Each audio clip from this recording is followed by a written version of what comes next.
dito, ano po, yung mga nag-text nung nakarami, parang ba hindi tayo kasi? Si Sandra. Ay, kayo po yung nandito ang mga nakarami. Yung nakaraan. Yan.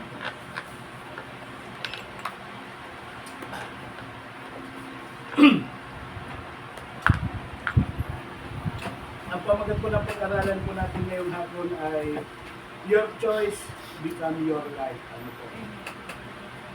Kung ano ang pipiliin mo, maaari ito ang maging buhay mo. Ano po? Kasi sa pagpipili natin mga kapatid, ano po, dapat ipag-isipan po natin ito ng maraming business. Ano po? Kasi maaari na ito ang maging panghabang buhay na atin pong pagpipili. Ano po? Kasi mga kapatid, ano po, ang pagpipili o decision, tama ba? Choice? Ay hindi ito basta-basta, ano po, lalong-lalo na po sa ating bilang isang manampalataya, ay dapat sa mga desisyon po natin, ay dapat lagi po natin ito pinapalangin sa ating Panginoon Diyos. Sabi ko nga, may nakikita tayo o may napapanood tayo sa mga balita na bakit ganun ang buhay niya. Ako po naniniwala na bakit ganun ang buhay ng isang tao, ikaw man ay manampalataya o hindi. Diyan yun po ang pinili mong buhay. Tama? Tama. Kaya makikita po natin may mga tao hindi sa pag ano ito ang mga kapatid, wala tayong ibig sabihin na gustong patamaan na tao. Ito po ay pag-aaral po natin. Bakit may nakikita tayo mga tao na masakit na salita pero sabi ko mapag-aaral, wala akong gustong patamaan, ano po. Bakit may nakikita tayong tao na halos wala siyang kainin? Yun ang pinili niyang buhay eh. Tama? Tama. Kasi kung talagang gusto mong makakain, marami naman hanap buhay. Huwag lang po tayo mamimili. Tama?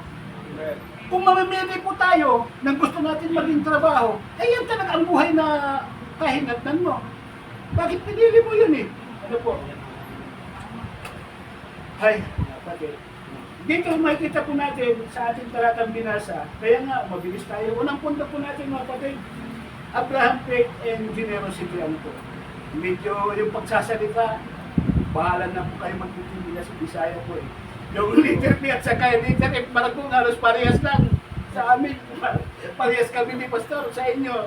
Bahala na kayo na po. Kapatid, ano po? Si Abraham, kapatid, ay isang tapat na mananampalataya ay nagpakita po sa atin ng kamangha-manghang pagkakawang gawa. Kapatid, ano po? Pagiging mapagbigay na tao. Tanungin ko kayo, pamilya, Brad Bong, nung kayo po ba ay hindi pa mananampalataya, dati na po kayo mapagbigay o ano yun, yung sabi dito, generosity. Doon po nagsisimula yan sa pananampalataya, di ba? Wala pong isa po sa atin dito, nung hindi pa po natin nakilala ang Panginoon Diyos, ay mapagbigay na tayo sa kapwa. Meron po ba magtataas dito? Nasabihin, ay ako Brad, dati ko nang ginagawa yan. Hello. Kaya mapatid, ano po bakit sinasabi ko dito na si Abraham ay nagpakita po ng kamangha-mangha na mapagbigay sa kapwa. Bakit ko nasabi? Na siya po ay mapagbigay. Titingnan po natin ang talata na ating binasa. Ano po? Kung ano po ang mayroon si Abraham, sila, naniniwala po ako na ito ay galing lahat kay Abraham. Tama? Tama. Galing lahat sa kanya. Pero dito po natin makikita na ang sabi ni Abraham, nakikiusap ako sa iyo. Magbahira na, bibihira ngayon yung taong ganyan ha? Bibihira. Kasi bakit sinasabi ko na bibihira? Kasi kung ano may kainga, galing sa kanya. Kung sa panahon natin ngayon, ang iniisip natin, bakit ako magpapakumbaba kung ano mayroon ka, galing lahat sa akin? Hello? Di ba tama? Pero dito, nagpakita siya sa mahabagin. Ano po? At ang sabi niya, nakikiusap ako sa iyo na huwag mag-away-away ang mga tao mo at ang mga tao ko. Bakit sinasabi niya ito? Dahil po sa kanya po mananampalataya. Dito makikita na talagang bilang isang tao ay binago na siya ng Panginoon Diyos. Tama? Kasi kung sa atin ngayon, kapatid, sa panahon natin ngayon, meron pa kayong may tuturo na tao ngayon na kagaya ng ginagawa ni Abraham. Wala pa. Kapatid, kapatid, sabi ko nga, bihira natin makita sa panahon natin ngayon ang kagaya po kay Abraham, mga kapatid. Kasi sabi niya dito, mga kapatid, ang sabi niya kay Lot, nakikiusap ako sa iyo na maghiwalay tayo ng ating pong parang titirahan. Kung ikaw ay pupunta sa kaliwa, ako ay pupunta sa kanan. At dito po nakita nila, mga kapatid, ang talagang nakita niya, ito sabi niya dito sa kapatagan ng Jordan, na kumbaga kapatagan, bukod sa kapatagan, sagana ito sa tubig, at bilang may-ari ng mga tupa, ano kaagad ang isipin mo? Ang yamit ni Uncle Awan tinunot na. Oh, yun ang isipin mo ha. Papipiliin mo yung tao na nagsimula lang sa'yo para ibigay ang pinakamagandang parte samantala ang sa'yo. Parang tira-tira na lang. Kasi pinili niya ang pinakamagandang parte. Ano sabi niya? Ang yamit ni Uncle. Oo. Pero mga kapatid, kakaiba ang isip nito ni Abraham, mga kapatid. Makita po natin, ano po, nung pinili nila, ang pinakamaganda sa kanyang paningin, ang iniisip niya, mga kapatid, magdudulot na po ito sa kanya ng kaginhawaan. Di ba tayo nakatingin tayo sa material na bagay? Pag nakita natin isang magandang bagay, anong sabihin natin? Ay, dito'y, bumak na nga, di ba? Hello. Alala ko dati yung manood na si Michelle. Si Michelle, asawa na, nasa Bicol ngayon, si Pastor Melvin. Nung pandemic, di ba, nagtitinda sila ng pintura doon sa Cagayan. Nung tinatawagan siya ni mama niya, si Balayan namin. Sabi nila na gano'n, ay Michelle, kumusta naman yung negosyo niya? Ay, mama, sabi niya, dito na ako yayaman, tingnan mo O, bakit nakikita niya yung mga bagay na blessing, di ba? Pero hindi yan ang plano ng Panginoon Diyos, kaya hindi lahat ng maganda magdudulot ng kaginhawaan sa ating buhay. Amen. Tingnan natin yung buhay nila. Kapatid, kung babasahin po natin, ano po, ang alam niya, maganda ang buhay, dahil simple, wala na siyang puproblemahin, sagana sa tubig, sagana sa pagkain. Sino ba hindi mag-iisip? Nayayaman ka na sa ganung sitwasyon, di ba? Yun ang nakikita natin, pero hindi yun ang plano ng Panginoon Diyos.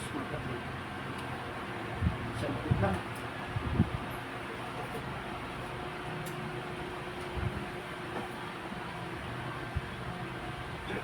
Pasensya na kayo Yung mga nagpipits dito, medyo malumanay, pero hindi ako sanay na ganun. Ilang beses nyo na ako narinig dito, ganyan talaga, walang pagbabago.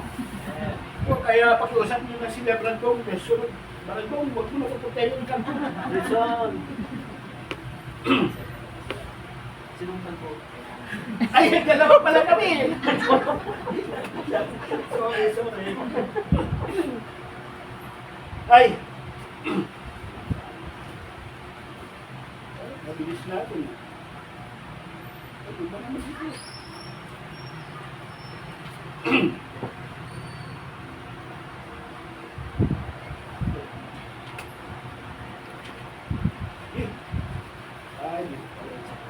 Yun. Ano po?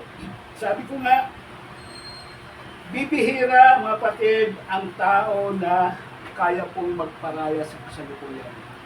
Lalong-lalo na po kung titingnan po natin yung mga bagay patungkol po sa kabuhayan. Mga kapatid, patungkol sa kabuhayan, hindi mo magagawa na magparaya, mga kapatid. Yung isipin mo na kukunin niya lahat, yung talagang magbibigay po ng kaginhawaan sa iyo. Lalong-lalo po yung tao na yan, ito sila, inagsimula lang naman kay Abraham.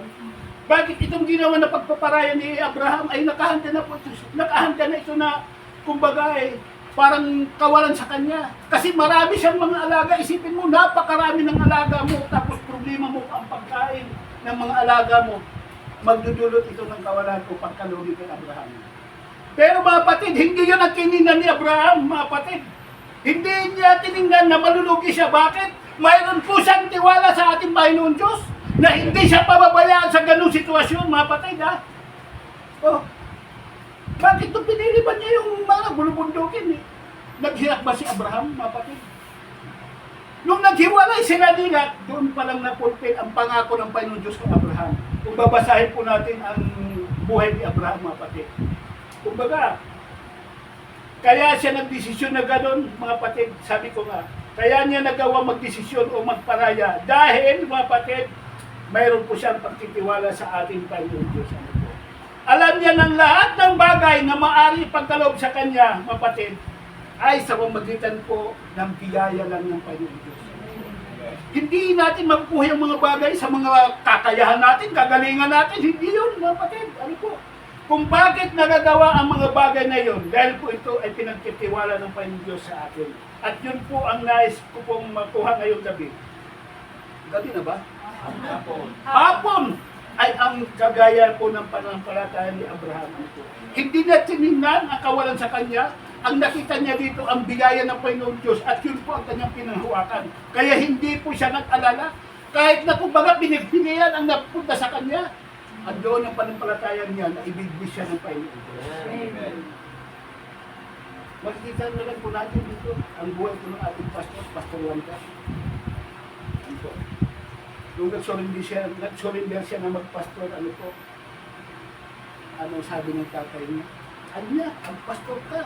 Kasano na iti pamilya? Paano na ang pamilya mo?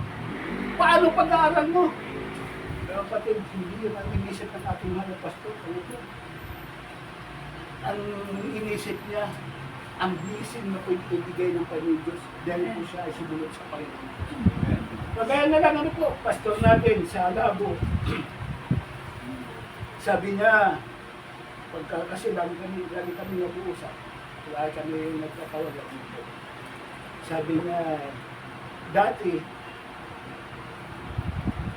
kumbaga di ba, nag-negosyo sila, pag-negosyo, hindi mo naman talagang problema yun, kahit sabihin natin na matumal, mayroon pera. Kumbaga ngayon, sabi niya, wala na kami negosyo, ano po, talagang nagdidepende lang din kami sa blessing ng Panginoon Diyos.